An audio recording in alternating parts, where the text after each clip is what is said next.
Když mě tahle parta oslavila, on to řekl správně, tak jsem hrozně váhal a divil jsem se, proč zrovna já tady mám být. No, přesvědčili mě hlavně zaujalo to heslo baťovské, co chceš, můžeš. Jsem přemýšlel, jestli jsem někdy chtěl a mohl jsem. A teď si připadám tak trošku jako přeživší dinosaur, až když koukám po vašich tvářích, tak s tím věkem, který už tady na mě prošvih, si opravdu připadám, že jsem trošku z jiného světa. No, on ten svět jiný byl, poněvadž to, co běží za mými zády, to jsou takové obrazy ze života mého, to je rodnej dům, tenkrát tam ještě ten krámek nebyl, ale to nevadí. Dívejte se, uvidíte, co všechno bláznivého tento man v životě dělal. Jako dítě jsem byl docela normální, bavily mě pohádkové knížky, film, tehdy jsme toho moc neměli. Četba a film, to bylo pro naše děti, pro naše dětství všechno. No, když jsem povyrost a přišla ta puberta, tak přišla taky válka a okupace. To už jsem přesedlal se svými zájmy na romány dobrodružné a fantastické. Mezi jinými mě hrozně zaujal Verne a jeho český následovník Troska. To byli autoři, kteří ve svých vědecko-fantastických, už tehdy jsme tomu říkali český vědecko-fantastický, teď máme sci-fi, science fiction, což je to též, ale je to kratší asi. A já se tenkrát vlastně, co chceš, když se mě zeptali, skončí druhý stupeň základní školy, byla tehdy pro nás třeba měšťanka. No tak já jsem se tenkrát splašil do toho Trosky a Verna, že budu elektrotechnikem a vynálezcem, protože ta elektřina mě nějak strašně zaujala. Jenomže malér, on mě nikdo tehdy nevaroval, neřekl mi, člověče, elektrika to je taky matika. No tak jsem tu průmyslovku dokončil. No. Dokončil jsem ji až v roce 1948, protože mezi tím ta válka sehrála s námi a s celou tou generací tehdy pěkný švicung. My jsme v roce 1944 místo na prázdniny nastoupili, já jsem plzeňský rodák, tak jsme tehdy nastoupili na plzeňské letiště a ty starší spolužáci z vyšších ročníků, ty šli do Reichu anebo na hranic na území, kde se válčilo, dělat zákopy. No tak jsme tam přišli taky k lecčemus. Němci, samozřejmě, pro ně jsme byli jenom nádeníci, hlídali nás sudeťáci, pokud víte, kdo to byl sudeťák, obyvatel pohraničí, který uměl, teda byl to Němec a uměl česky. A tam byl takový první poznatek. Poznali jsme tam bělovlasýho pána. A on se s náma dal do řeči a byl to voják a říká, já jsem přišel k těm bílým vlasům na východní frontě. Když Rusové spustili kaťuše, raketomety, tak to bylo takový peklo, že zkrátka jsem přestal bělovlasým. To byl takový poznatek, který tenkrát dost ovlivnil i naše myšlení.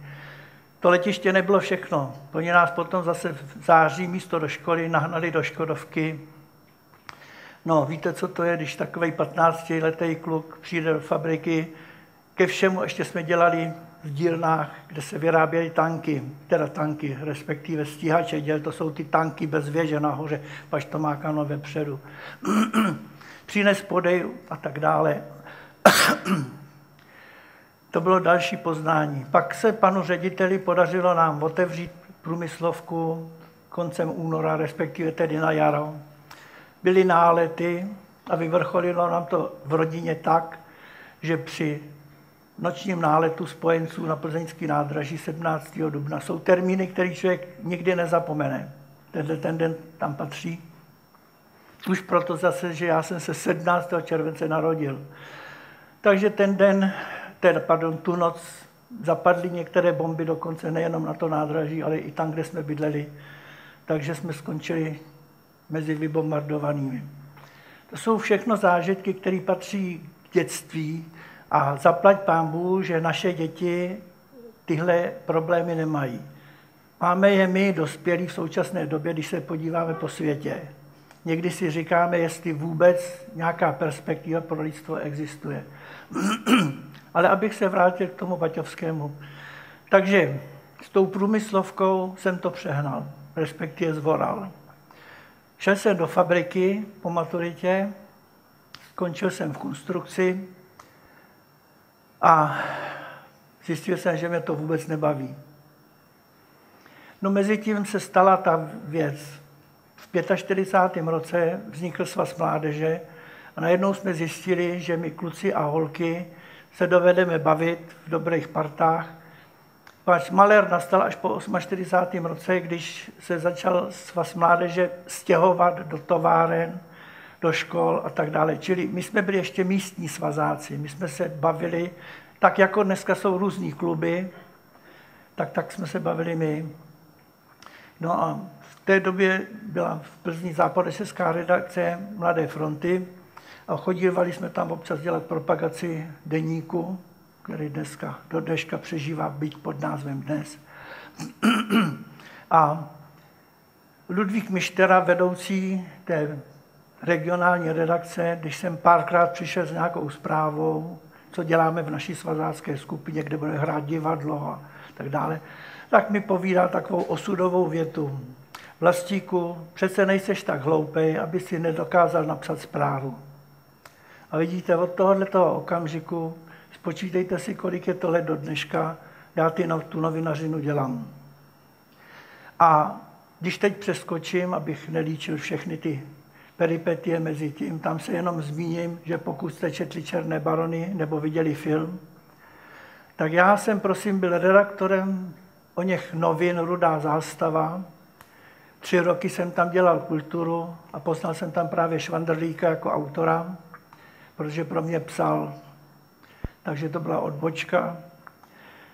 Po 3 letech mě to v těch novinách přestalo bavit. Nehledě na to se začalo povídat, že s pádem tehdejšího ministra obrany padne i ta Rudá zástava, tak jsem se začal zajímat o místo v civilu. Náhoda tomu přála, že jsem se dozvěděl, že svazáci chystají, teda svazáci, Svaz mládeže, ústřední výbor Svazu mládeže, chystá založit nový časopis pro pionýry. V té době, pokud jsou tady ročníky, který čirou náhodou v té době patřili mezi mládež, vycházela Věda a technika mládeži. Ta začala v roce 1947 pod názvem Mladý technik. Pak se to přejmenovalo na to VTM-ku. A přišlo se na to, že vedle tohoto časopisu, který je určený pro starší a středoškolskou a učňovskou mládež, chybí časopis pro kluky a děvčata o přírodě, vědě a technice. No, co čert nechtěl, měl jsem štěstí. Vojenští páni se mi zeptali pouze na to.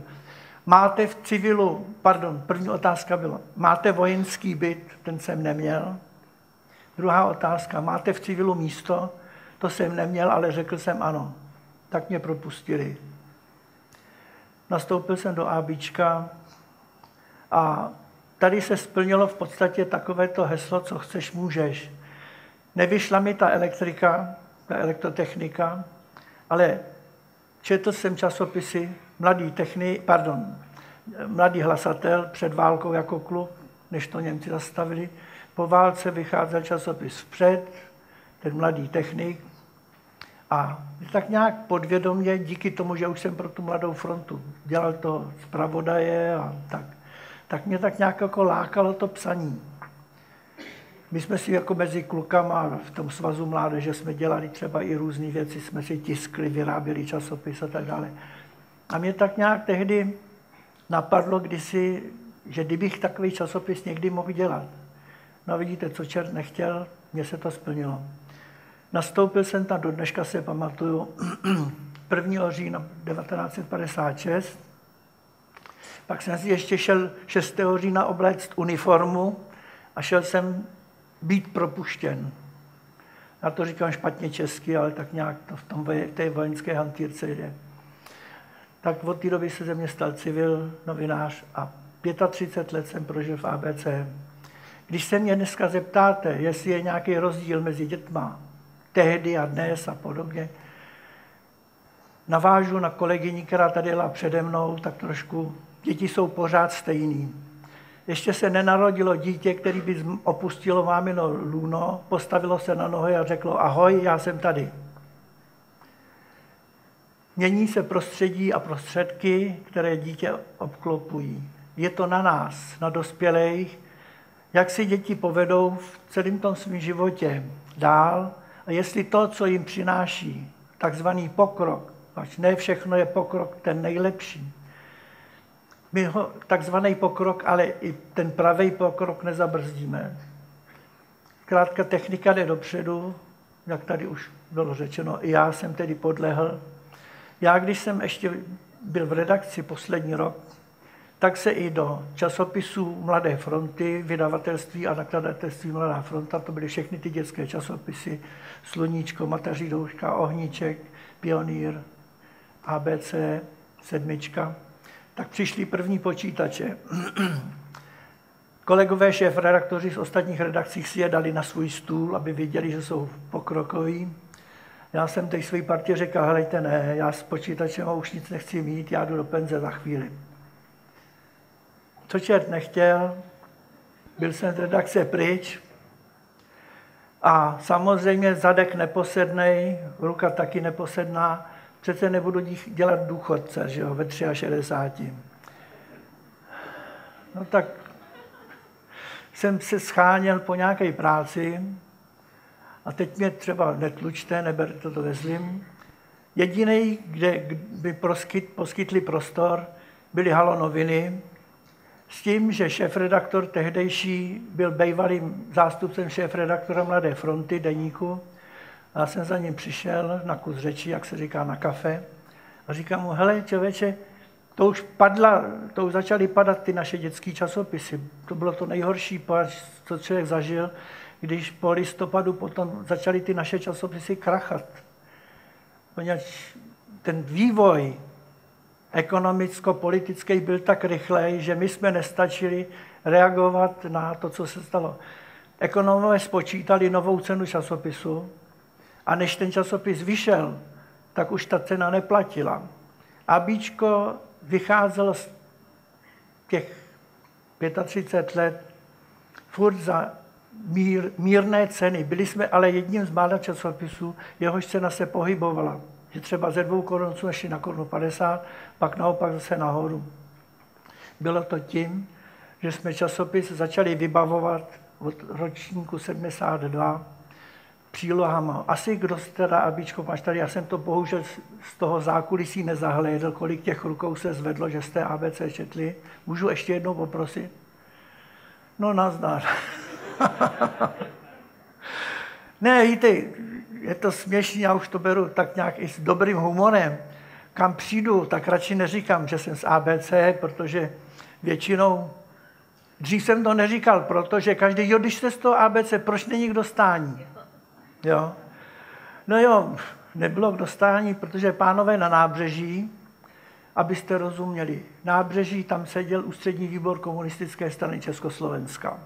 Na Gorkáči, to zase je u Jindřišské věži, tam bylo ústřední výbor Svazu mládeže a ústřední pionýrská rada. Takže soudruzi na nábřeží pořád říkali, nebudeme zdražovat dětské časopisy.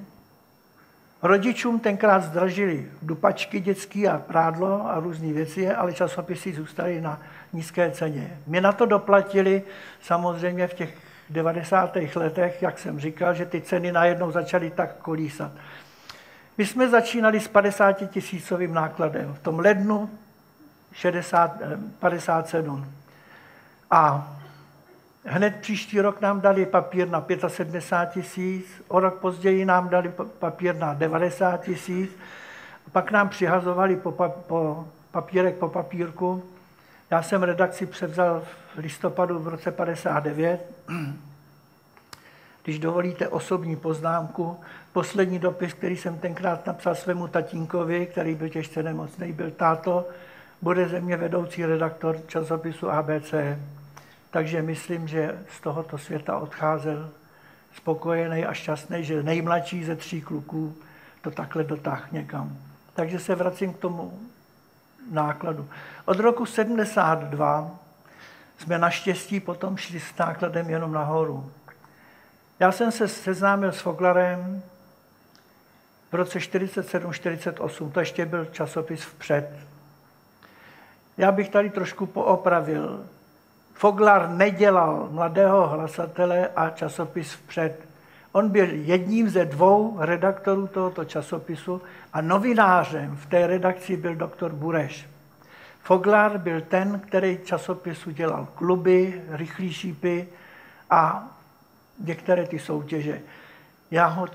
Prosím vás, to není, že bych mu ubíral nějaký zásluhy, to jsou konkrétní fakta.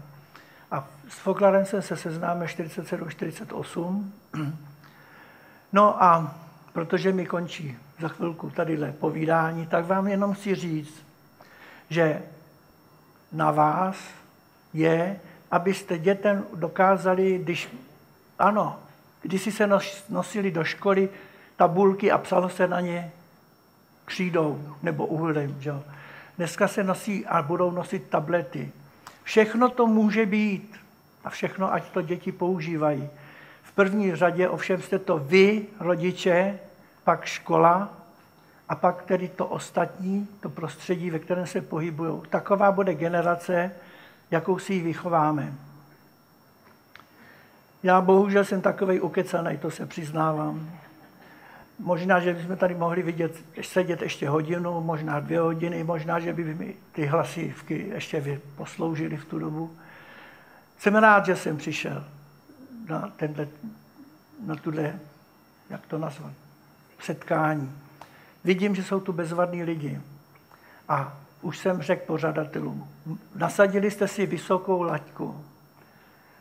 Jestli v další setkání, a vy se jich jistě zúčastníte, budou mít taky takovou laťku. Bude to výborná záležitost. Já bych byl rád, znova opakuju, kdybychom dokázali dětem vytvořit takové podmínky, protože ten stát, bohužel, dneska je nevytváří. Tady se přiznám, že ta minulá společnost v tomhletom nám dávala trošku větší možnosti. Ne všecko bylo ažur, museli jsme si, jako když mluvím za ABíčko, museli jsme si spoustu věcí různými způsoby vybojovat nebo vyběhat. I obezličky, jak se říká, tam kolikrát byly, aby jsme ten časopis dělali takový, jaký byl. Asi jsem vám toho tolik neřekl, možná, že jste čekali víc, možná, že jste čekali ještě méně, než jsem vám řekl. Byl bych rád, kdybyste i tom zkrátka dokázali dětem poskytnout to, co potřebují. To prostředí a ty prostředky k tomu, aby z nich byla dobrá generace, přinejmenším taková, jako jste vy zažili jako děti. Pak doufám, že máte na dětství velmi dobré vzpomínky. Kdo nemá, prosím vás, já se ptát nebudu, hlasovat o tom nebudeme. Ale pokud máte dobré vzpomínky, snažte se, aby vaše děti měly taky dobré vzpomínky na svý dětství. To je jediný, co jim skutečně můžete dát, až tady 0.